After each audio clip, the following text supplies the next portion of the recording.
This is Sridhar Gadari, senior journalist, managing editor media news. ఈరోజు ఒక ప్రముఖ వ్యాపారవేత్త శ్రీశైలం గారు తన సామాజిక బాధ్యతలో భాగంగా ఇక్కడ వాళ్ళ కాలనీలో ఉచిత ఆరోగ్య శిబిరం నిర్వహించారు. ప్రజలందరికీ ఆరోగ్యాన్ని ఇవ్వాలి, ఆరోగ్య సమాజాన్ని సృష్టించాలని ఒక సరికొత్త కార్యక్రమానికి శ్రీకారం చుట్టారు.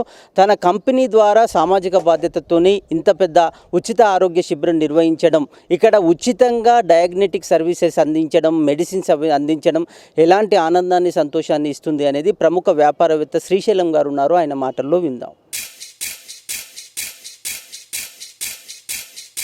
నా పేరు Srisailam. I'm the founder fortune global elevators.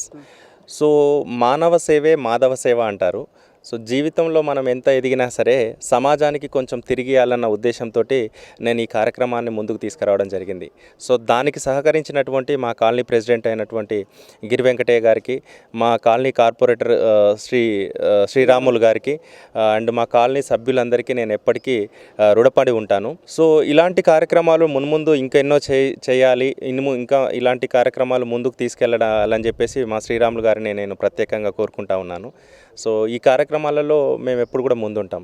So ఈ కార్యక్రమం చేయడానికి మెయిన్ రీజన్ ఏంటంటే, సో సమాజంలో ప్రతి వ్యక్తి కూడా బిజీ లైఫ్లో పడి ఉండి వాళ్ళ ఆరోగ్యం గురించి అట్లీస్ట్ హాస్పిటల్కి వెళ్దాము అనుకుంటే కూడా అంత టైం ఉండలేని పరిస్థితిలో ఉంటున్నారు. కాబట్టి వాళ్ళకి మినిమం హార్ట్ అటాక్లు ఈ మధ్య చాలా మటుకు జరుగుతూ ఉన్నాయి. కాబట్టి అట్లీస్ట్ వాళ్ళకి ఇంటి దగ్గర వైద్యం అందిస్తే వాళ్ళకి జరగబోయే ఫ్యూచర్లో ఏదైనా ప్రమాదాలు జరగబోయే ఉంటే కూడా వాళ్ళు ముందు కొంచెం అలర్ట్గా ఉంటారన్న ఉద్దేశంతో ఇది చేయడం జరిగింది.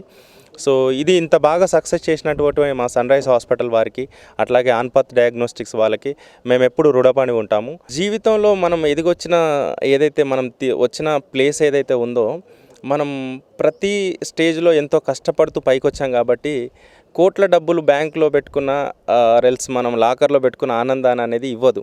సో ఇలాంటి సేవా కార్యక్రమాలు చేయడం వల్ల దాని ద్వారా వచ్చే తృప్తి కానీ ఆనందం కానీ ఎనలేనిది. కాబట్టి నేను ఇది చాలా దృఢంగా నమ్ముతాను. కాబట్టి సో దీంతోపాటు ఎన్నో ట్రస్ట్ కార్యక్రమాలు కానీ అండ్ లయన్స్ క్లబ్ త్రూ ఎన్నో కార్యక్రమాలు కానీ నేను చేస్తూ ఉంటాను రెగ్యులర్గా. సో పెద్దల ఆశీర్వాదంతో ఇంకా ముందుకు నడిచి ఇట్లాంటి కార్యక్రమాలు ఎన్నో చేయాలని చెప్పేసి కోరుకుంటున్నాను సార్. మానవ సేవ చేసుకుంటే ఆ దేవుడికి సేవ చేసినట్టే. కాబట్టి అది నేను స్ట్రాంగ్గా నమ్ముతాను. కాబట్టి సో ప్రతి ఒక్కరికి ఆరోగ్యంతో ఉండాలి, వాళ్ళకు జరగబోయే ముందు వచ్చే ప్రమాదాలు ఏవైతే ఉన్నాయో ముందుగా తెలుసుకోవాలి. సో అట్లీస్ట్ కొంతమంది హాస్పిటల్కి వెళ్ళలేని పరిస్థితి ఉన్న వాళ్ళకి ఆరోగ్యం అందాలన్న ఉద్దేశంతో చేశాం సార్ ఇది.